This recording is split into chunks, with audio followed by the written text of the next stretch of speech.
নমস্কার, দীপাস কুক হাউসের আরও একটি নতুন পর্বে আপনাদের স্বাগত। আজ আমি আপনাদের জন্য একটি ননভেজ রেসিপি নিয়ে এসেছি, মৌরলা ভাপা বা মৌরলার বাটি চচ্চড়ি। ভিডিওটি শেষ পর্যন্ত দেখবেন। কেমন লাগলো কমেন্টে জানাবেন, ভালো লাগলে একটি লাইক দেবেন, আর চ্যানেলটি এখনও যারা সাবস্ক্রাইব করেননি তারা সাবস্ক্রাইব করে আমার পাশে থাকবেন।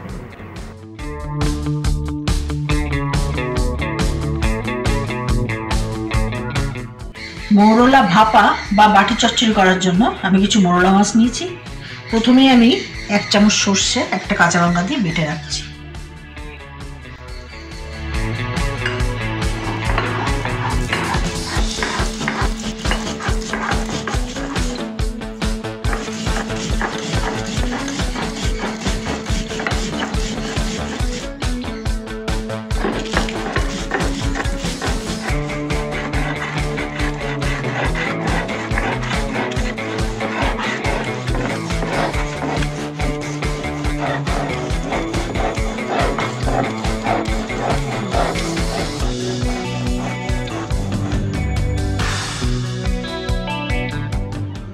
সরষেটা মিহি করে বেটে রেখেছি। এবার আমি মৌরলা মাছটাকে ম্যারিনেট করে নিচ্ছি। প্রথমেই দিচ্ছি মৌরলা মাছ,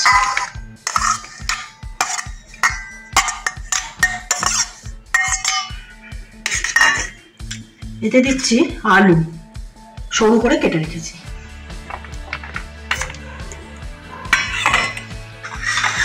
এতে পড়ছে কাঁচা লঙ্কা, এটা যে যার আন্দাজে দেবেন।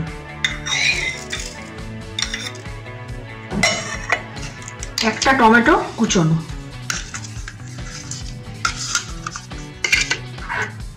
একটা পেঁয়াজ কুচিয়ে রেখেছি,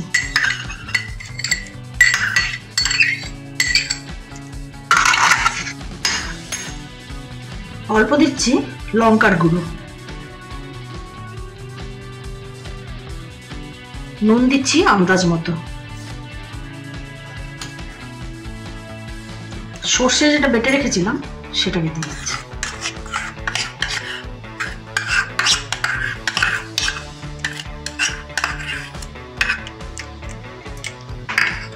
এটাকে আমি মেখে নিচ্ছি।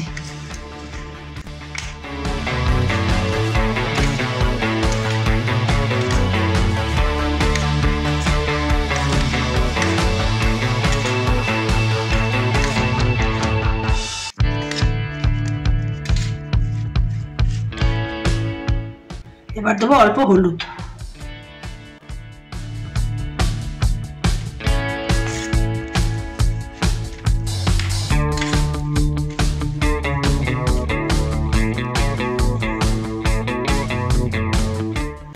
এবারেতে দিচ্ছি কিছুটা ধনেপাতা কুচনো,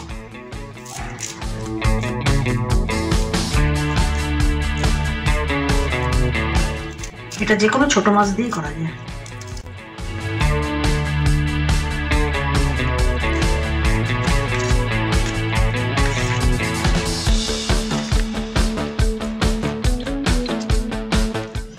এটাকে ঢাকা দিয়ে আমি কিছুক্ষণ রেখে দেবো।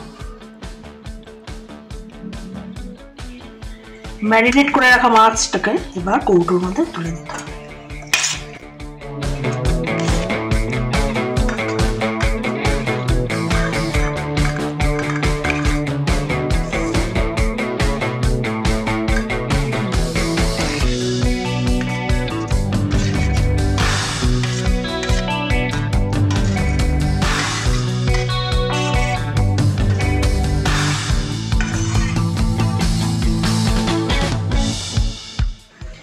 এবার এর উপর দিয়ে দিতে হবে সর্ষের তেল।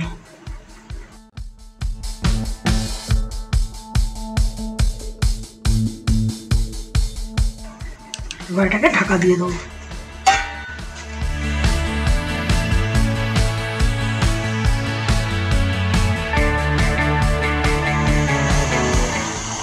গামলায় জল ফুটছে, এতে বসিয়ে দেবো একটা স্ট্যান্ড। এবার আমি এর মধ্যে বাটিটাকে বসিয়ে দেবো, দিয়ে ঢাকা দিয়ে 10 মিনিট হতে দেবো।